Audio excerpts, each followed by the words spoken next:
Good morning, everybody. Heidi Foy with Foy Real Estate. Hey, you guys, we're going to talk real quickly about a term you maybe have heard in some other industries, absorption rate. So stay tuned.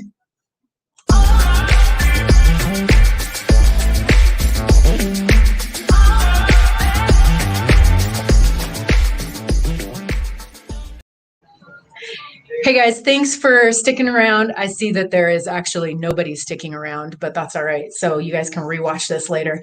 Heidi Foy, and I am joined today by Brandon Lamb, who is also an agent here at Coldwell Banker. And we're going to be real quick because today is actually the first day of Rocky Mountain Blue.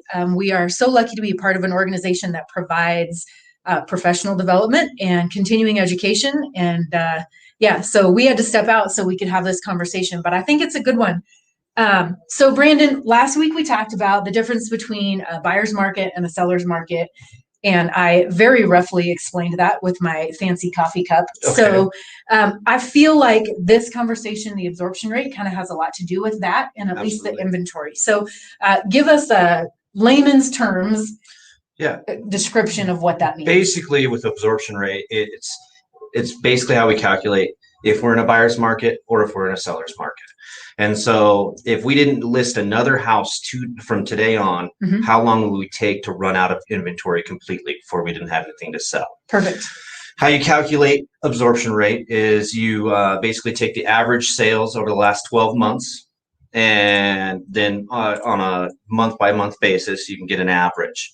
So I did a few calculations this morning. Last year, we sold a little over 2,000 total residential units, and this is only residential. It's not lots and things like that. That averages out to about 171 units per month. Okay. Currently, right now, active on our market, we have 151 houses for sale. Okay.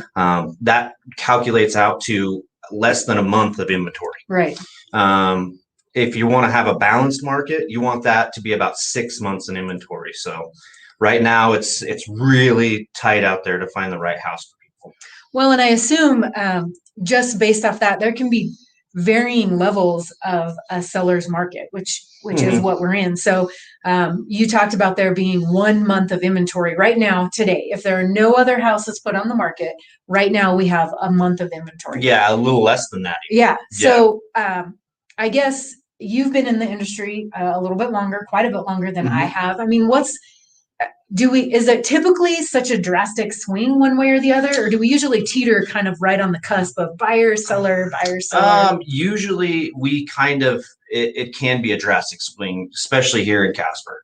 It can vary over a 6-month period from going from a heavy buyer's market to automatically have a shortage of inventory, and we're in the exact same boat we are right now.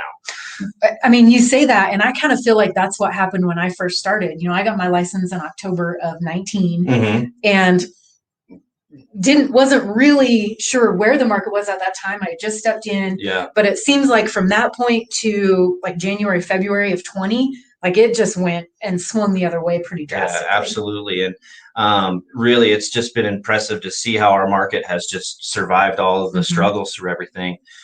With COVID and with oil and gas and everything. It's just remarkable. Yeah. The good thing is that, it might be a little bit of a challenge to find the home you're looking for, but it's such an advantageous time to buy a home because of interest rates staying so low. Yeah, definitely. So it's really important in a market like this that you have an agent looking out for you so you can be the first one in the door to make sure that you're getting in the homes that come on the market right away. Yeah, that's a really good point. We talk a lot about, especially in a seller's market, we talk a lot about how to best represent the seller. But I think you bring up a really good point in that if you're out there looking, you almost want to be like, you need to have all your ducks in a row so that when you do find that one, you can pull the trigger quickly and be able to get in front of some of those other buyers that already have those things set up. So Brandon, thank you so much for joining us. Thank you guys. Again, we talk about real estate remodels and anything remotely close, which, as you know, can pretty much be anything. So if y'all have any questions or anything that you'd like me to talk about here on Q&A Thursday, hey man, hit us up and we will answer those questions next week. Have a good week.